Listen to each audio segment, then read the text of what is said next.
Breaking news, ladies and gentlemen, breaking news.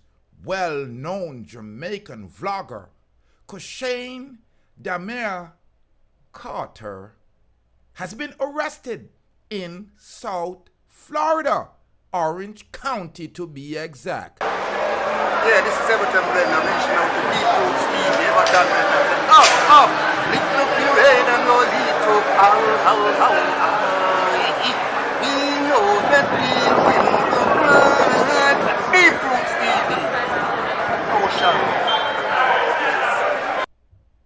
Greetings and salutations, ladies and gentlemen. Cushane Carter, known as CMR, a well-known Jamaican vlogger and dancehall fan residing in United States, has been taken into custody in Orange County, now in